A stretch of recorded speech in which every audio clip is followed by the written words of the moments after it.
우리는 다 빚진 자입니다. 로마서에는 빚진 자라고 하는 표현이 3번 나오는데 첫 번째 표현은 이미 로마서 1장 14절에 나와 있었고, 두 번째 표현은 이제 오늘 12절부터 나오는 표현에 빚진 자라고 하는 말씀이 나옵니다.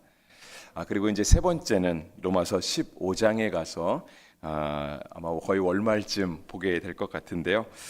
새벽에 언급하게 될지 안 하게 될지는 잘 모르겠습니다. 그리고 이제 설교를 시작하면서 이제 한 가지 광고를 드리면, 오늘 산악회가 5시 40분에 욕지도 가신다고 들었습니다. 혹시 여기 계시는 분들이 있으시면 시간 되시면 어려워하지 마시고 잘 다녀오시기를 바랍니다. 네, 우리 이제 로마서에서 빚진 자라고 하는 표현을 할 때요, 그 처음 표현은 로마서 1장 14절에 나온다라고 말씀을 드렸습니다. 내용은 이렇습니다. 헬라인이나 야만인이나 지혜 있는 자나 어리석은 자에게 다 내가 빚진 자라 했습니다. 그러니까 바울이 자신을 향해서 내가 처음에 빚지게 된 것은 누구에게나 다 똑같다라고 얘기를 한 거예요. 그러니까 로마서 1장 14절에 헬라인이나 야만인이나 또 지혜 있는 자나 어리석은 자에게 다 내가 빚진 자다 했습니다. 여기서 야만인은 우리가 이제 로마서 1장 14절을 할 때도 말씀드렸던 것처럼 헬라 말을 하지 못하는 이방 사람들을 이야기합니다. 그러니까 그 당시 로마가 전 세계를 다스리고 있었죠. 근데 이제 문화 자체는 그 전에 있던 이제 헬라 문화, 그리스 문화가 로마 시대에도 큰 영향을 미쳤고요. 또 우리가 살아가는 시대에도 여전히 헬라 문화, 그러니까 그리스 문화와 그리스 철학들이 우리 가운데 큰 영향력들을 미치고 있습니다. 그런데 그렇게 이제 헬라 말을 하는 사람들은 굉장히 지혜롭게 보였던 반면에 헬라가 많은 지역 세계들을 정복해 갈 때 그런 피정복민들은 당연히 헬라 말을 하지 못했겠죠. 그렇지만 그 정복자에 의해서 그러니까 피정복민으로 살아야 했던 사람들, 어쩌면 사회적 약자라고 하는 사람들이라고 말할 수 있겠죠. 바울은 그런 모든 사람들에게 다 내가 빚진 자다라고 하는 표현을 썼습니다. 바울이 자신을 향해 내가 빚을 졌다라고 하는 말은 실제로 바울이 그들에게 어떤 금전적인 채무 관계를 가지고 있었던 것은 아니고요. 우리가 바울을 생각할 때 바울은 그러니까 예수님 믿는 사람을 핍박하던 사람이었습니다. 그런데 그 열심이 굉장히 특심한 사람이었죠. 그러니까 예루살렘 안에서만, 이스라엘 지역 안에서만 예수님을 믿는 사람들을 핍박하는 것이 아니라 어떤 공권력의 힘을 빌려서 다메섹이라고 하는 조금 더 이스라엘 북쪽 지방으로 가는, 지금으로 따지면 한 시리아 정도에 해당하는 그런 정도에까지 가서 예수님 믿는 사람을 내가 굳이 잡아다가 옥에 가두어야 되겠다, 내가 저 사람들이 저렇게 예수님 믿으면서 평안하게 사는 것을 볼 수 없다라고 말하는, 그렇게 예수님 믿는 사람을 핍박하는 사람이었습니다. 그런데 이제 그렇게 정말 죄로 죽었던, 정말 하나님께 구원받기 참 민망했던 그런 바울에게 하나님이 찾아오시죠. 그러니까 예수님이 찾아오십니다. 그래서 그를 부르세요. 그리고 예수님을 만난 다음에 바울은 변화가 되었습니다. 그리고 1차 전도여행, 2차 전도여행, 3차 전도여행, 심지어 마지막에는 로마로 가는 전도여행, 마지막으로 가는 로마의 전도여행은 사실상 여행이라기보다는 로마 군병에게 이제 압송이 되어 가는, 그러니까 황제의 심판을 받기 위해서 죄수가 되어 끌려가는 그런 모습이었죠. 그래서 바울은 정말 복음을 여러 군데 열심히 전한 사람이었습니다. 아마 성경에 기록된 사람들 가운데 바울만큼 복음을 많이 전한 사람도 없지 않을까 하는 생각이 듭니다. 근데 바울은 늘 자신이 빚을 졌다 생각했습니다. 그 빚은 복음의 빚을 졌다라고 하는 겁니다. 그러니까 나 같은 사람도 주님께서 찾아오셔서 하나님의 자녀가 되게 하시고 그리스도인이 되게 하시는데, 내가 이 복음을 전하며 살아야 될 텐데, 그래서 헬라인이나 야만인이나 지혜 있는 자나 어리석은 자에게 내가 가서 열심히 복음을 전했는데, 그럼에도 불구하고 아직 복음을 전하지 못한 사람들이 훨씬 더 많다라고 하는 사실들을 본인은 늘 느끼고 있었고요. 그래서 늘 하나님 앞에서 저는 빚진 자입니다, 마치 채무 관계가 있는 것처럼 그렇게 살았다라고 하는 거죠. 바울과 같은 사람도 복음의 빚진 자라고 말한다면, 오늘 우리는 그러한 바울의 고백을 들을 때, 이 빚진 자라고 하는 표현을 볼 때 우리도 하나님 앞에 빚진 자다라고 하는 그 마음을 가져야 하겠습니다. 그러니까 바울 같은 사람도 복음의 빚을 졌다면 우리 같은 사람들은 그죠? 훨씬 더 하겠죠. 그런데 복음의 빚진 사람으로 살아가는 모습은요, 그럼 우리도 바울보다 복음을 더 전하면 되지 않겠냐? 바울이 1차, 2차, 3차 전도 여행을 갔다라고 한다면 나는 4차, 5차 더 많은 전도 여행을 다니면 그 빚을 갚을 수 있지 않겠냐라고 할지 모르겠지만, 실은 우리가 전 세계 방방곳곳에 복음을 전한다 할지라도 복음의 빚진 자로서의 사명은 다 감당하지 못할 겁니다. 그렇다라고 한다면 빚진 자로 살아가는 모습은 진짜 말 그대로요, 빚을 진 채무자처럼 살아가는 겁니다. 그러니까 빚쟁이가 쫓아오면 빚진 사람은 늘 약자가 될 수밖에 없잖아요. 늘 도망다니게 마련이고, 어떻게든 만나게 되면 한 번이라도 허리를 더 굽히게 마련이고, 더 사정을 구하게 마련이고.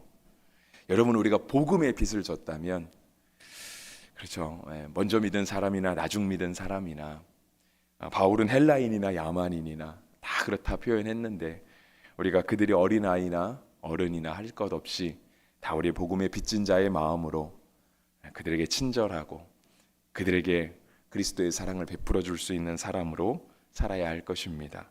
그것이 정말 주님 안에서 복음의 진 빚을 갚아가는 우리의 아름다운 모습일 것입니다. 이제 두 번째 빚진 자로서의 모습은 이제 오늘 본문에 나오는데요. 12절에 이제 그렇게 말씀하셨죠. 그러므로 형제들아, 우리가 빚진 자로 돼 육신에 져서 육신대로 살 것이 아니니라. 13절도 보시면 이렇습니다. 너희가 육신대로 살면 반드시 죽을 것이로되 영으로서 몸의 행실을 죽이면 살리니 했습니다. 그러니까 우리가 이제 역시 복음의 빚진 자와 함께 바울은 또 다시 이제 빚을 졌다라고 이야기를 하는데요.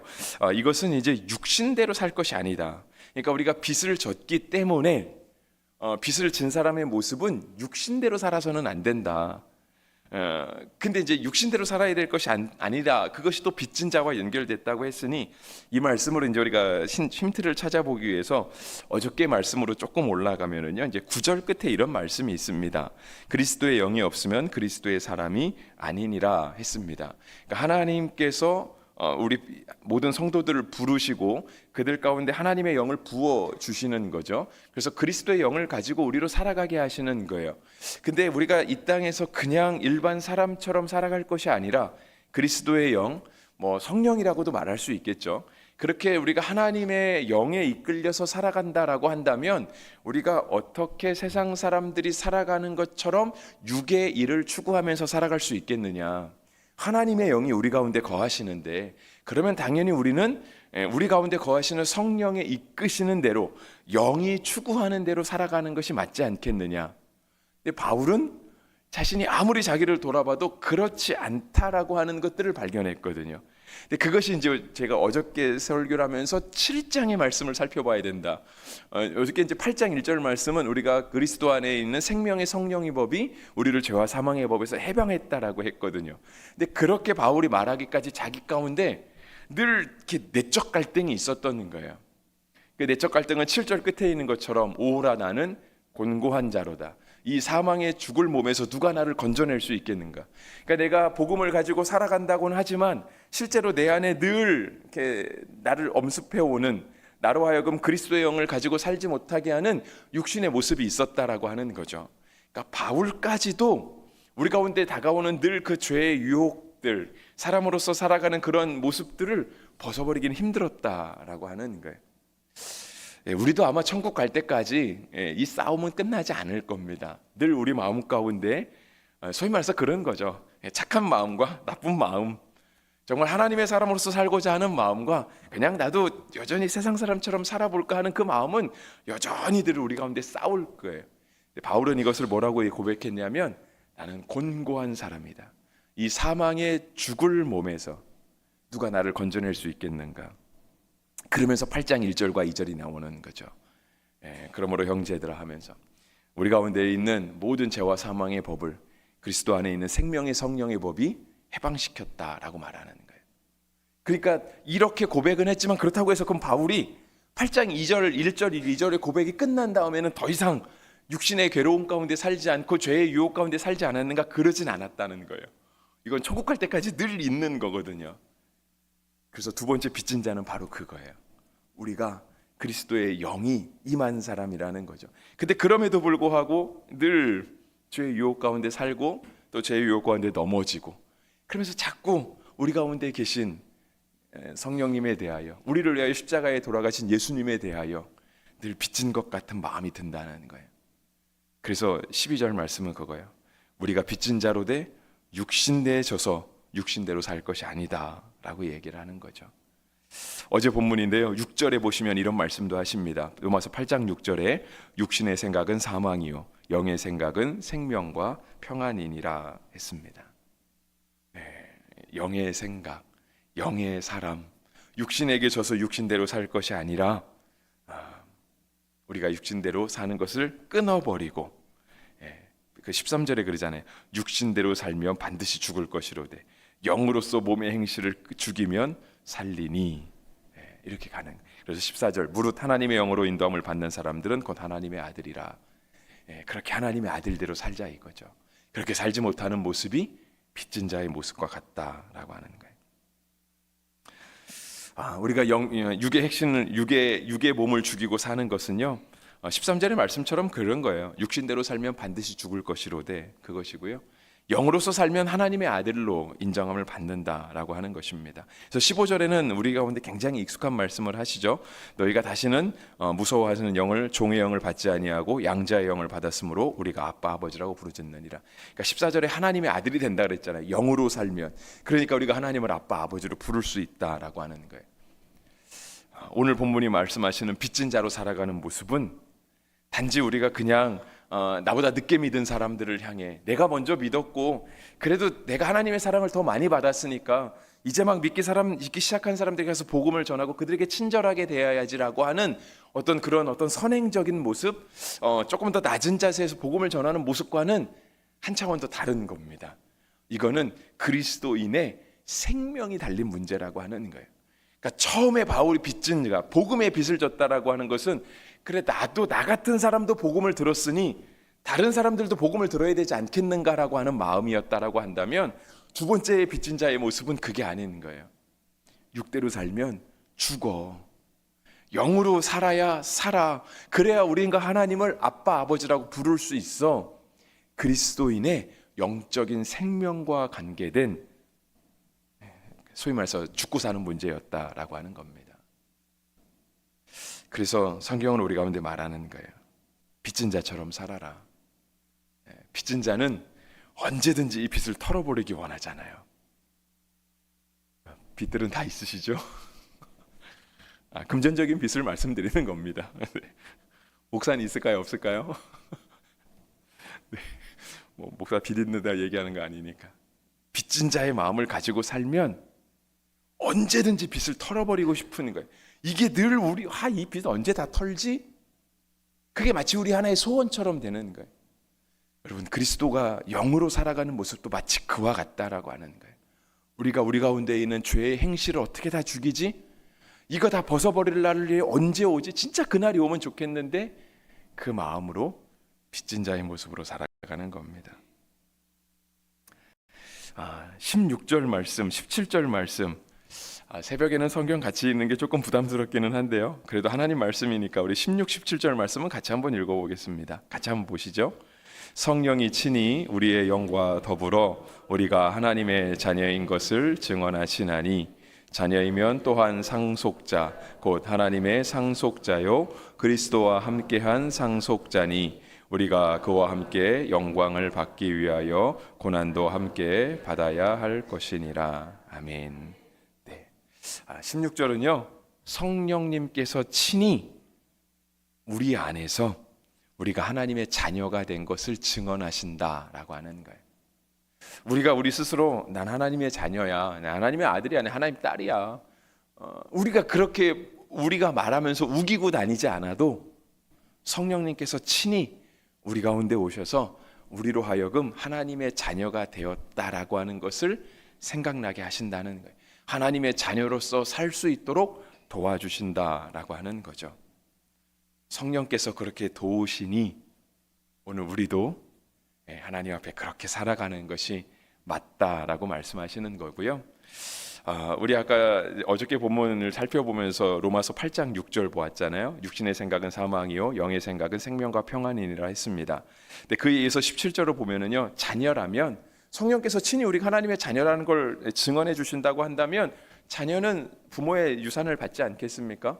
우리가 천국을 상속받는다라고 하는 거예요. 근데 그 천국을 상속받는 거는 그냥 죽어서 우리가 천국에 들어갔을 때 저도 이제 아버지 집에 살겠습니다가 아니라 이 땅을 살아갈 때에도 생명과 평안을 누리는 거예요. 왜냐하면 영생을 가졌으니까, 영의 사람이니까. 이 땅에서도 비록 고난도 함께 받기는 하겠지만 그들 복음의 빚진 자의 마음, 그 다음에 늘 육신의 행실을 죽여야 하는 그 빚진 자의 마음을 가지고 우리가 살아갈 때 성령이 도우신다라고 말씀하면 하나님의 자녀가 되게 하신다 그랬잖아요. 그 생명과 평안을 가지고 살다가 우리가 이 땅에서의 삶을 마치는 그 순간에 우리는 아버지 집에 들어가서 계속해서 이 땅에서 누린 생명과 평안과는 비교할 수도 없는 더 놀라운 생명과 평안을 가지고 아버지 집을 살아가는 거죠. 생명이 쭉 이어가는 거예요. 그래서 우리 가운데 예수님께서 주신 것이 멸망이 아니라 영생의 복이 되는 것입니다. 어른들도 늘 빚진 자처럼 이 땅을 살아가는 삶의 무게가 있습니다. 그렇죠? 조금 더 무거운 짐을 지신 분들도 있고 상대적으로 가벼운 짐을 지신 분들도 있습니다. 하지만 우리가 이 땅을 살아가면서 지고 있는 어떤 삶의 무게들을 우리가 육신대로 살아서 육신에 져서 죽을 것이 아니라 영으로서 몸의 행실을, 육신의 행실을 죽이고 영으로서 재해석하면서 영으로서 삶의 무게를 감당해 가는 거죠. 이제는 그리스도인으로 삶의 무게를 감당해 가는 거예요. 우리는 성인이고 우리는 그래도 믿은 연수도 되고 물론 실패하기도 하지만 그래도 그렇게 믿음으로 살려고 노력하는 거죠. 여러분, 삶의 무게가 꼭 어른들에게만 있는 건 아닙니다. 우리 새벽에 참여해준 우리 자녀들 이렇게 있는데 우리 어린 자녀들은 아직 뭐 삶의 무게가 있다라고 말하기에는 좀 어려움이 있겠지만 여러분, 아이들도 아이들대로 삶의 무게가 있습니다. 중고등부 학생들은 학생대로 삶의 무게가 있고요, 청년들은 청년대로 삶의 무게가 있습니다.